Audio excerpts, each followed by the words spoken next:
Hello, my dear students. Now, through this video, I will teach you the remaining portion of the story All Summer in a Day, which I have prepared in my first video. Okay, now follow with me the page number 38 and 39 of lesson 5, All Summer in a Day. The topic, the first one, I have already discussed before in my first video. Now we will go 38 page and 39 and discussed all the topics rather lucidly before you so that you can comprehend the meanings and the different things quite easily.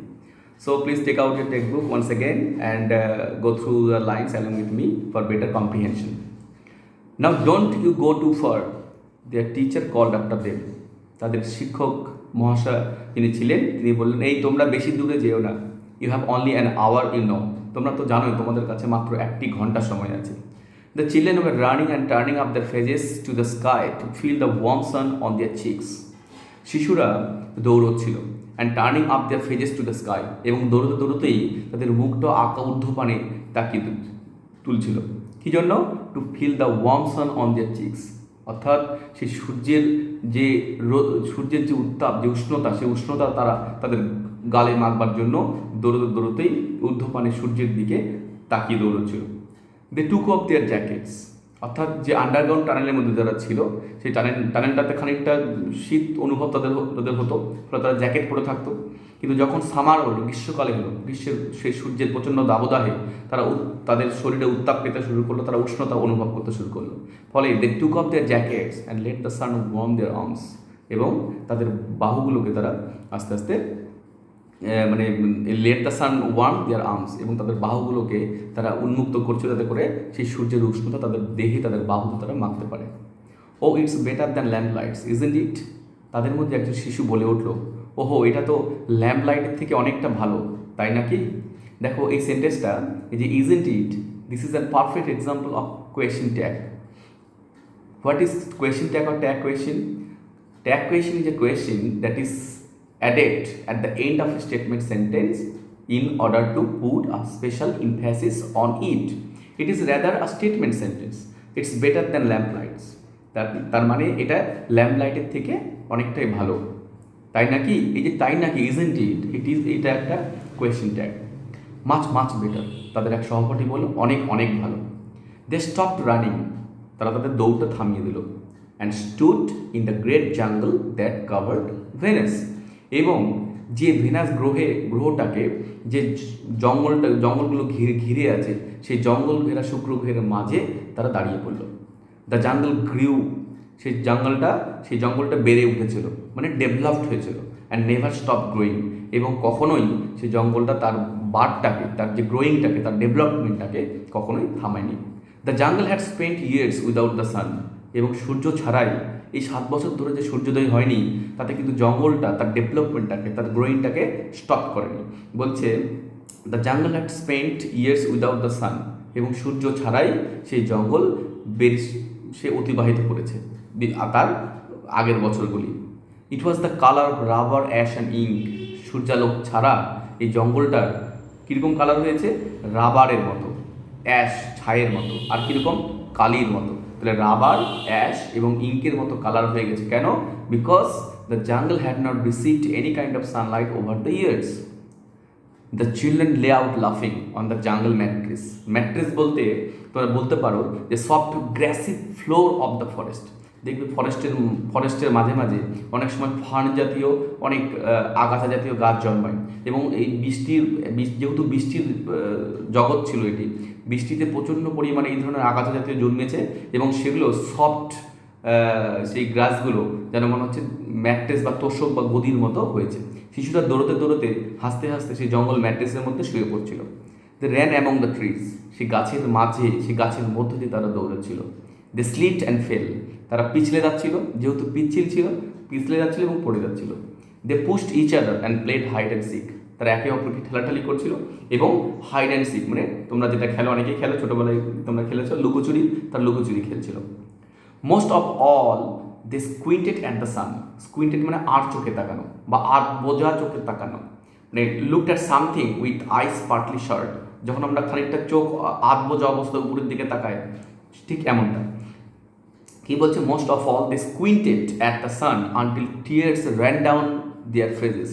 যতক্ষণ না পর্যন্ত তাদের চোখ বেয়ে জল গড়িয়ে না পড়ে ততক্ষণ পর্যন্ত তারা আধ বোঝা চোখে অর্থাৎ স্কুইন্টেডলি তারা সূর্যের দিকে তাকিয়েছিল। দে ব্রেথ দ্য ফ্রেশ এয়ার, অর্থাৎ এখানে ফ্রেশ এয়ার বলতে আনপলিউটেড এয়ারের কথা বলছে, অর্থাৎ পলিউশনহীন, সেই দূষণহীন সেই মুক্ত বাতাস তারা যেন প্রাণ ভরে শ্বাস ভরে তারা নিল। And listen to the silence which held them in a blessed sea of no sound. এবং তারা যেন কী করছিল, দে লিসেন্ড, তারা শুনছিল। কি শুনছিল? টু দ্য সাইলেন্স, অর্থাৎ নিগুড় নিস্তব্ধতা। এটাকে তোমরা বলতে পারো যে অ্যাবিসমল ট্র্যাঙ্কুইলিটি। অ্যাবিসমল অর্থাৎ ফ্যাদমলেস ট্র্যাঙ্কুইলিটি, ফ্যাদমলেস পিস, নিগুড় বা অত্যন্ত গভীর ডিপ সাইলেন্স তারা যেন সেটাকে শুনছিল। Which held them in a blessed sea of no sound, এবং যেটাকে যেন মনে হচ্ছিল একটা আশীর্বাদ ধন্য একটা নীরবতার মধ্যে তারা একটা বিরাজ করছে। They looked at everything and savoured everything. দেখো সেভার্ড শব্দটা SAVOURED, সেভার্ড মিনস এনজয়েড বা রিলিজ দ্য ফুল টেস্ট। আমরা যখন কোনো খাবার, কোনো ভালো খাবার যখন আমরা কী করি, আস্বাদন করি, ঠিক একই রকমভাবে দে লুকড এট এভরিথিং, অর্থাৎ এই নতুন জগতে এতক্ষণ পর্যন্ত তারা একটা স্পেলের মধ্যে ছিল, সেই স্পেল থেকে বেরিয়ে এসে তারা নতুন জগৎটাকে দেখছিল এবং সব কিছু জগতের নতুন সব কিছুকে তারা সেভার্ড করছিল, মানে নতুন জগতের স্বাদ নিচ্ছিল, আস্বাদন করছিল। Then wildly like animals escaped from the caves they ran shouting in circles. তারপরে সে বন্য পশুদের মতো, বন্য পশুরা যেমন খোলা প্রান্তরে, খোলা জঙ্গলের মধ্যে এ প্রান্ত থেকে ও প্রান্ত ছুটে বেড়ায়, তাদের আনন্দের কোনো সীমা থাকে না, বিচরণের কোনো বাদ থাকে না, ঠিক একই রকমভাবে সেই বন্য পশুরা যখন তাদের গুহা থেকে মুক্ত হয়, ঠিক একই রকমভাবে দেখো এখানে ছোট ছোট শিশুদের, সেই দামাল ছেলেদের বন্য শিশুদের সঙ্গে তুলনা করা, বন্য পশুদের সঙ্গে তুলনা করা হয়েছে সেই শিশুদের। বলছে সেই বন্য পশুদের মতো শিশুরা তাদের ঘোর থেকে, তাদের সেই বন্ধন থেকে মুক্ত হয়ে তারা ছুটছে। দে র্যান, তারা দৌড়চ্ছে শাউটিং ইন সার্কেলস, কখনো চিৎকার করছে, কখনো চক্রাকারে ঘুরছে। They ran for an hour and did not stop running. তারা 1 ঘন্টা ধরে দৌড়চ্ছে এবং এই 1 ঘন্টা ধরে দৌড়তে কখনো তারা একটি মুহূর্তের জন্য থামেনি। অ্যান্ড দেন, ঠিক তখনই, in the midst of their running one of the girls Welt মানে বিলাপ করা, আর্তনাদ করে ওঠা, ল্যামেন্ট করে ওঠা, এটাকে বলতে পারো ওয়েল্ট মানে ল্যামেন্টেড বা পেনিটেন্ট বা বিমন। তো in the midst of their running, তারা সকলেই দৌড়চ্ছে, চিৎকার করছে, দৌড়তেই এই তাদের দৌড়ানোর মধ্যেখানে one of the girls Welt, সেই সহপাঠীদের মধ্যে একটি মেয়ে হঠাৎ করে চিৎকার করে উঠল। এভরিওয়ান স্টপড, তারাই আর্তনাদের, তার এই চিৎকারে সবাই থেমে গেল। The girl standing in the open held out her hand. সেই মেয়েটি দাঁড়িয়ে থেকে তার হাত থেকে সামনের দিকে হেল্ড আউট করলো, মানে প্রসারিত করলো, এক্সটেন্ড করলো। ও লুক সি সেড ট্রেমব্লিং মানে কোয়েভারিং বা শেকিং, সে কাঁপতে কাঁপতে বললো, তোমরা দেখো। দ্য চিলড্রেন গ্যাদার্ড মানে শিশুরা গ্যাদার স্লোলি মানে ধীরে ধীরে অ্যাসেম্বলড হলো, মানে ধীরে ধীরে একত্রিত হলো। To look at her open palm, তার উন্মুক্ত তালুটাকে দেখবার জন্য তারা সকলে মিলে ধীর গতিতে উদ্বিগ্নভাবে তারা আস্তে আস্তে তার একত্রিত হলো। In the centre of it was a single large raindrop, এবং এই মেয়েটির হাতের ঠিক মধ্যিখানে একটা বড় বৃষ্টির গোলাকার ফোঁটা দেখতে পেল। The girl began to cry looking at it, এবং এই বৃষ্টির ফোঁটাটাকে দেখে মেয়েটি অঝরে কাঁদতে শুরু করলো।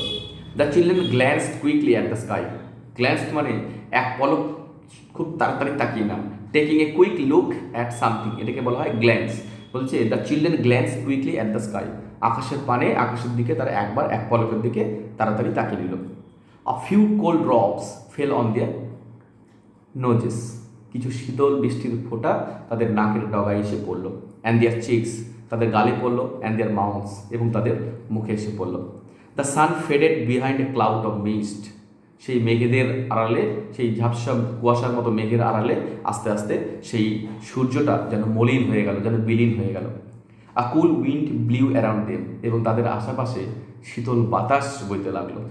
দে turned and slowly walk towards their underground houses, তারা ফিরল মানে ঘুরে দাঁড়ালো। And slowly walk towards their underground houses, তাদের ভূগর্ভস্থ বাড়ির দিকে হেঁটে হেঁটে তারা ধীর গতিতে অগ্রসর হতে লাগলো। দেয়ার স্মাইলস অ্যান্ড ভ্যানিস্ট, এই যে সূর্য উদয় হওয়ার পরে হঠাৎ করে তাদের মুখে একটা বাঁধন হারা হাসি, একটা অনাবিল হাসি তাদের মুখে মুখটাকে সুন্দর করে ফুটিয়ে তুলেছিল। সেই হাসিগুলো যেন মুহূর্তের মধ্যে বিলিয়ে গেল। আর বুম অফ থান্ডার স্টার্টেল দেম।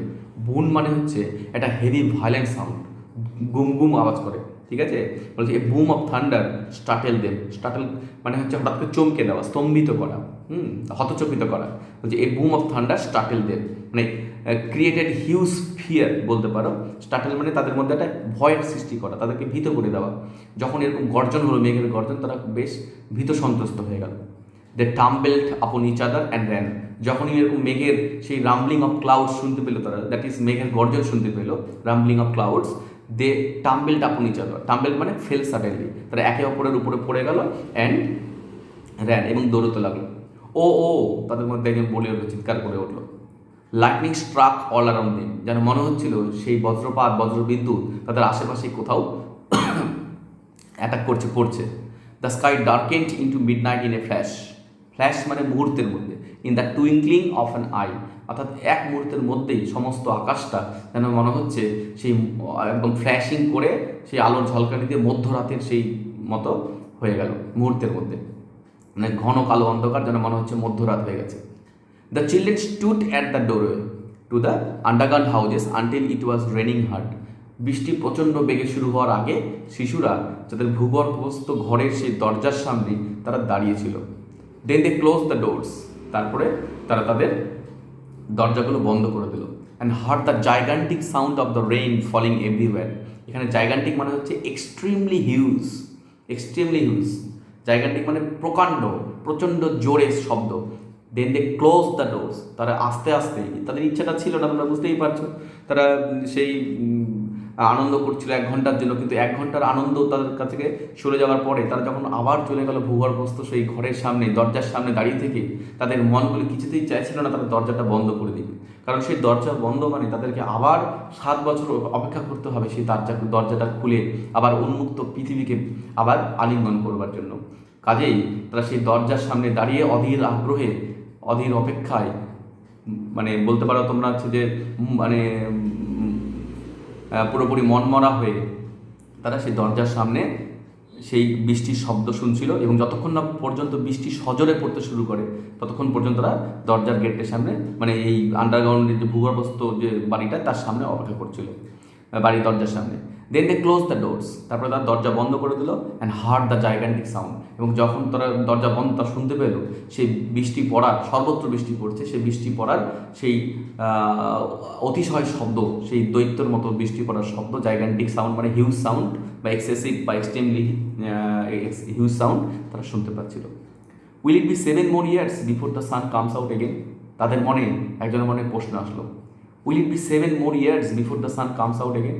আবার কি সেই 7 বছর আগে কি আর সূর্যের উদয় হবে? মানে আমাদেরকে কি আবার 7 বছর অপেক্ষা করতে হবে? একজন বলল, ইয়েস, হবে বই কি, আমাদেরকে আবার we have to wait for the long 7 years. With pale faces they looked out of the window at the world that was raining now. সেই পেল ফেসেস মানে দ্যাট, সেই হাসি মুখগুলো, অর্থাৎ হাসি মিলিয়ে গেছে, অর্থাৎ মুখটা আবার মলিন হয়ে গেছে, পেল হয়ে গেছে। With pale faces they looked out of the window, তারা জানলা দিয়ে বাইরে তাকিয়েছিল। অ্যাট দ্য ওয়ার্ল্ড, সেই বৃষ্টি স্নাত জগতের দিকে, সেই জগতের দিকে, দ্যাট ওয়াজ রেনিং নাও, যে জগৎটায় এখন অঝরে বৃষ্টি পড়ছে। রেনিং অ্যান্ড রেনিং স্টেডিলি, অর্থাৎ স্টেডিলি মানে কন্টিনিউয়াসলি, অ্যাট এ স্ট্রেচ, ছাড়ার কোনো নাম নেই, বিরামহীনভাবে সেই বৃষ্টিটা পড়ে চলছিল। বলছে with pale faces they looked out of the window at the world, সেই জগতের দিকে, সেই মলিন মুখ করে, মনমরা মুখ করে, গোমরা মুখ করে তারা সেই জানলার ভিতর দিয়ে বাইরের জগতের দিকে তাকিয়েছিল।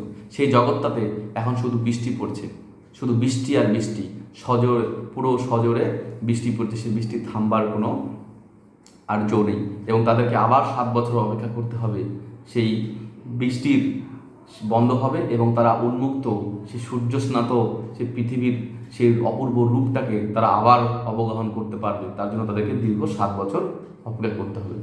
এই ছিল তোমাদের টেক্সট। এখানে আমি আরেকবার ওয়ার্ডগুলো আরেকবার বলছি, দেখবে। গ্রু, দ্য জাঙ্গল গ্রু, তোমরা জানো গ্রু মানে হচ্ছে, বা গ্রু অ্যাকচুয়ালি উচ্চারণটা গ্রু, গ্রু মানে ডেভেলপড, বেড়ে উঠেছিল। তারপরে একটা ওয়ার্ড আছে ম্যাট্রেস, ম্যাট্রেস মানে বললাম, ম্যাট্রেস তোমরা জানো গদি বা তোষক, এটাকে বলতে পারো soft grassy floor of the forest. তারপরে স্কুইন্টেড একটা নতুন শব্দ, স্কুইন্টেড মানে আধ বোঝার চোখে তাকানো। Looked at something with eyes partly shut, বা তোমার এখানে আর একটা ওয়ার্ড আছে যে blessed sea of no sound. Blessed sea of no sound মানে মানে এখানে ব্লেস শব্দটা ইউজ করা হয়েছে মানে অ্যাডোর্ড মানে ভক্তি বা শ্রদ্ধাস্বরে বা স্যাংটিফাইড এই সেন্সে।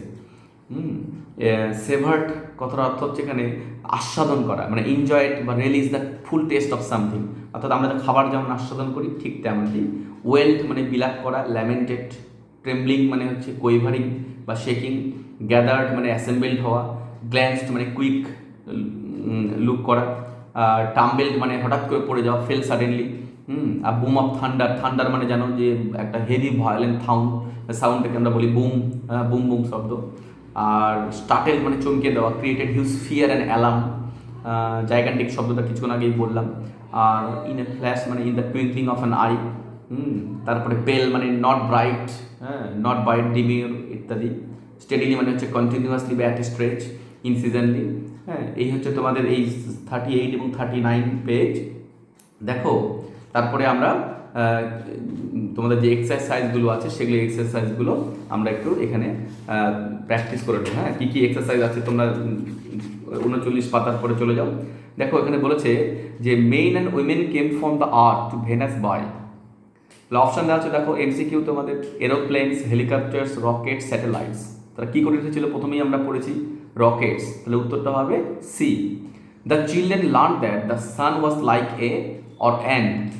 আমরা কি দেখেছি, আমরা দেখেছিলাম যে the sun was like a lemon, তাহলে option A should be the correct answer. The children had long forgotten the colour of the উত্তরটা হবে সান। তারা সূর্যের সম্পর্কে পুরোপুরি ভুলে গেছিল। When the children felt warm in the sun, they took off their, তারা কি খুলে ফেলেছিল? অপশন আছে জ্যাকেটস, ব্লেজার্স, কোট, সোয়েটার্স, উত্তরটা অবশ্যই হবে jackets. The children came to know that the sun would come after, তারা জানতে পেরেছিল পড়াশোনা করে যে সূর্য উদয় হবে কবে না 7 বছর পরে। 7 বছর পরে মানে 7 ইয়ার্স, সি নাম্বার অপশনটা হবে। এবার দেখো এক্সারসাইজ 2, প্রথম প্রশ্নটা আছে how did the heavy storms affect the island of Venus, অর্থাৎ প্রচণ্ড ঝড় শুক্র গ্রহের দ্বীপগুলিকে কীভাবে প্রভাবিত করেছিল। যে how did the heavy storms affect the islands of Venus, তাহলে আমরা কী দেখেছিলাম, তাহলে উত্তরটা আমরা এইভাবে লিখব heavy storms caused tidal waves to come over the island of Venus. আমি আরেকবার বলছি যে heavy storms caused tidal waves to come over the island of Venus, অর্থাৎ প্রবল ঝড় এবং ঝড়ের চোটে কী হয়েছিল, জোয়ারের ঢেউগুলি এসে সেই শুক্র গ্রহের দ্বীপগুলিকে গ্রাস করতো বা আছড়ে পড়তো। বি নম্বর কোয়েশ্চেন দেখো what did the children right about the sun, শিশুরা সূর্য সম্পর্কে কী কী লিখেছিল। The children road small stories, essays and poems about the sun, এটা তোমাদের বই আছে। The children road small stories, essays and poems about the sun. Where did the children play, শিশুরা কোথায় খেলতো। The children played in the jungle, শিশুরা কোথায় খেলতো, the children played in the jungle. দেখো ডি নম্বর কোয়েশ্চেন দেখো how did the jungle in Venus look, শুক্র গ্রহের জঙ্গল কেমন দেখতে ছিল। The jungle in the Venus look like rubber, ash and ink. Once again I am repeating the question, how did the jungle in Venus look, শুক্র গ্রহের জঙ্গল কেমন দেখতে ছিল। দেখো তোমাদের ডি নম্বর কোয়েশ্চেনটা আছে the jungle in the Venus look like rubber, ash and ink. এবার দেখো exercise 3, answer the following questions within 25 words. এই নাম্বার কোয়েশ্চেন দেখো why were the children eager to see the sun, খুব ভালো question, শিশুরা সূর্য দেখতে আগ্রহী ছিল কেন। Why they were eager to see the sun, আমি উত্তরটা বলছি দেখো the children were eager to see the sun as it came out for an hour after 7 years। আবার বলছি the children were eager to see the sun as it came out for an hour after 7 years। শিশুরা সূর্য দেখতে খুব আগ্রহী ছিল কারণ তা 7 বছর পরে 1 ঘন্টার জন্য তা উদিত হতো। নেক্সট কোয়েশ্চেন দেখো what did the children do immediately after the rain stopped, অর্থাৎ বৃষ্টি থামার পরেই শিশুরা ঠিক কী করেছিল। তাহলে কী করেছিল, the children rushed out of the underground houses, the children rushed out of their underground houses। Yelling into the summer time to feel the warmth of the sun. আমি আরেকবার বলছি অ্যান্সারটা, যে what did the children do immediately after the rain stop, অর্থাৎ বৃষ্টি থামার ঠিক অব্যবহিত পরে শিশুরা কী করেছিল? The children rushed out of their underground houses yelling into the summer time to feel the warmth of the sun. C number question দেখো, why do you think that the children were feeling unhappy when it started raining again? দেখো, বৃষ্টি যখন আবার শুরু হলো তখন তোমার মনে হয় যে কেন শিশুরা অসুখী হয়েছিল, কেন তারা পুরো আনহ্যাপি হয়েছিল? আমি অ্যান্সারটা বলছি, as it started raining again, ভালো লক্ষ্য করো, as it started raining again the children were unhappy because they knew they could no longer play outside in the warm sunshine. আবার বলছি, দেখো কেন তারা অখুশি হয়েছিল, কেন তারা দুঃখিত হয়েছিল? আমি অ্যান্সারটা আবার বলছি, as it started raining again the children were totally unhappy because they knew that they could no longer play outside in the warm sunshine. অর্থাৎ যখন বৃষ্টি আবার পড়তে শুরু করলো শিশুরা অখুশি হলো, তারা দুঃখিত হলো, কারণ তারা জানতো যে বাইরের উষ্ণ সূর্যের কিরণের উষ্ণতায় তারা আর খেলতে পারবে না। এই ছিল উত্তরগুলো। এবার দেখো এক্সারসাইজ 5, ডু অ্যাজ ডিরেক্টেড। আমি নেক্সট ভিডিওগুলোতে অবশ্যই গ্রামার সম্বন্ধে বিস্তরভাবে আলোচনা করব। তার এখানে যেহেতু এক্সারসাইজগুলো আছে টেক্সচুয়াল, আমি ওই জন্য ওগুলো আলোচনা করছি। ডু অ্যাজ ডিরেক্টেড, এখানে দেখো আছে আই হ্যাভ এ পেন, বলছে change into a complex sentence. তাহলে এখানে মেন কী করছে, I have a blue pen, এই ব্লু পেন, তাহলে পেনটা কীরকম? ব্লু। তাহলে আমরা যদি এটাকে করি I have a pen which is blue, তাহলে হুইচ ইজ ব্লু এটা হচ্ছে subordinate clause, I have a pen which is blue, তাহলে হয়ে গেল এটা আমার কমপ্লেক্স সেন্টেন্স। দ্বিতীয় নম্বরটা ছিল সিং আ সেং দ্য বয় শাউটেড, এটাকে কম্পাউন্ড সেন্টেন্স করতে হবে। কম্পাউন্ড সেন্টেন্স কি? যখন দুটো প্রিন্সিপাল ক্লজ, যখন দুটো ইন্ডিপেন্ডেন্ট ক্লজ কোঅর্ডিনেটিং কনজাংশন দ্বারা যুক্ত হয় তখন তাদের আমরা বলি কম্পাউন্ড সেন্টেন্স। তাহলে আমরা কী করতে হবে? দুটো আলাদা আলাদা বাক্য করতে হবে এবং কনজাংশন দ্বারা জুড়ে দিতে হবে। বলছে Singh a snake the boy shouted, তাহলে আমার মূল নাউনটা কি আছে? The boy. তাহলে দ্য বয় কোন কাজটা আগে করেছে? আগে একটা স্নেক দেখেছে, the boy saw a snake and shouted. তাহলে the boy saw a snake and shouted, তাহলে অ্যান্ড একটা কনজাংশন, কোঅর্ডিনেটিং কনজাংশন, দুটো ক্লজকে জোড়া করে দিচ্ছি। I know a man who is very wise, এটাকে সিম্পল সেন্স করতে হবে। তাহলে দেখো হু ইজ ভেরি ওয়াইজ, এটাকে আমরা যদি শর্ট করি তাহলে কিন্তু আমরা হয়ে যাবে। সিম্পল সেন্টেন্স মানে কি? যে সেন্টেন্সে একটা সাবজেক্ট ও একটাই ফাইনাইট ভার্ব থাকবে। তার মানে দেখো আই নো একটা আছে, আবার হু এর পরে ইজ একটা ভার্ব আছে, তো দুটো ভার্ব আছে, আমাদেরকে একটা ভার্ব করতে হবে। তাহলে I know a very wise man, তাহলে ইজটা উঠে গেল, তাহলে একটাই আমার ভার্ব থাকলো, তাহলে I know a very wise man. তারপরে দেখো ডি নম্বরটা, the girl who is dancing on the stage is my sister. একই রকমভাবে এটাকে কম্পাউন্ড সেন্টেন্স করতে হবে। আমি আগেই বললাম তোমাদের কম্পাউন্ড সেন্টেন্স মানে দুটো স্বাধীন বাক্য বা ইন্ডিপেন্ডেন্ট ক্লজ বা প্রিন্সিপাল ক্লজকে যদি আমরা কোঅর্ডিনেটিং কনজাংশন দ্বারা জুড়ে দিই তখন সেটা হয়ে যায় কম্পাউন্ড সেন্টেন্স। তো কী বলেছে? The girl who is dancing on the stage is my sister. তাহলে আমরা এইভাবে করতে পারি, the girl is dancing on the stage and she is my sister. The girl is dancing on the stage and she is my sister. Now come to the E. I met my friend and told her about an incident. আবার এটাকে simple sentence করতে বলেছে। বলছে I met my friend, আমি আমার বন্ধুর সাথে সাক্ষাৎ করেছিলাম, and told her about an incident, এবং তাকে একটি ঘটনার সম্পর্কে বলেছিলাম। এটাকে সিম্পল সেন্টেন্স করতে হবে। তো সিম্পল সেন্টেন্স মানে কি? সিম্পল সেন্টেন্স মানে আমি আবার বলছি একটা সিঙ্গেল সাবজেক্ট, একটা সিঙ্গেল ফাইনাইট ভার্ব বা সমাপিকা ক্রিয়া থাকবে, নট মোর দ্যান ওয়ান। তাহলে কী করতে, কোন কাজটা আগে হয়েছে? দেখো এখানে একটা সাবজেক্ট দুটো কাজ করছে। তাহলে আমি আমার বন্ধুর সাথে সাক্ষাৎ করেছি, এবার আমি তাকে বলেছি। তাহলে কোন কাজটা আগে হয়েছে? যখন দুটো সাবজেক্ট, দুটো সেন্টেন্স মানে দুটো যে আমার ক্লজ আছে, দুটো ক্লজের যে সাবজেক্ট একই ব্যক্তি বা বস্তুকে নির্দেশ করছে, সেক্ষেত্রে যে কাজটা আগে হয়েছে, যে ভার্বের কাজটা, সেই ভার্বের প্রেজেন্ট ফর্মের সাথে আমরা আইএনজি যুক্ত করব। কী করেছে? আই মেট মাই ফ্রেন্ড, তাহলে মেটটা পাস্ট ফর্মে আছে, তার প্রেজেন্ট ফর্ম হচ্ছে মিট, তার সাথে আইএনজি। তাহলে মিটিং মাই ফ্রেন্ড, কমা দিতে পারো, meeting my friend I told her about an incident. আমি আরেকবার বলছি, প্রথম যে কাজটা হয়েছে সেটা মেট করেছে, মেটের প্রেজেন্ট ফর্ম কি? মিট, তাহলে meeting my friend I told her about an incident. Last one, the sky was overcast but it did not rain. The sky was overcast but it did not rain. Complex sentence. দেখো এই দুটো ক্লজের মধ্যে একটা বৈপরীত্য আছে, আমরা এটাকে বলি contrast, মানে ক্লজ অফ কনসেশন। যখনই ক্লজ অফ কনসেশন আসে তখন অ্যাডভার্বিয়াল ক্লজ আমরা করি অবশ্যই দো বা অল দো দ্বারা করি। কি বলছে? দ্য স্কাই ওয়াজ ওভারকাস্ট, পুরো আকাশটা মানে মেঘাচ্ছন্ন ছিল, but it did not rain, কিন্তু সেটা কোনো বৃষ্টি হয়নি। তাহলে আমরা কী করবো? যেহেতু এটা কন্ট্রাস্ট বোঝাচ্ছে, আকাশটা মেঘাচ্ছন্ন ছিল, বৃষ্টি হওয়া উচিত ছিল, বৃষ্টি হয়নি, তাহলে আমরা এটা কী করবো? Contrast sentence. আর যখনই কন্ট্রাস্ট সেন্টেন্স হবে তখনই মনে রাখবে অ্যাডভার্বিয়াল ক্লজ অফ কনসেশন, অর্থাৎ দো বা অল দো ইউজ করবো। এখানে দো দ্য স্কাই ওয়াজ ওভারকাস্ট, দো দ্য স্কাই ওয়াজ ওভারকাস্ট, এটা হচ্ছে অ্যাডভার্বিয়াল ক্লজ। মনে রাখবে যখনই অ্যাডভার্বিয়াল ক্লজ দ্বারা কোনো সেন্টেন্স আমরা শুরু করব, সেই ক্লজটাকে আমার কমা দিয়ে পৃথক করতে হবে মূল প্রিন্সিপাল ক্লজের থেকে। তাহলে though the sky was overcast, comma it didn't rain. Though the sky was overcast it didn't rain. এই ছিল তোমাদের টেক্সচুয়াল ইয়েগুলো। এরপরে আমি তোমাদের এখান থেকে কিছু ওয়ার্ড কোয়েশ্চেন্স তোমাদের দেবো,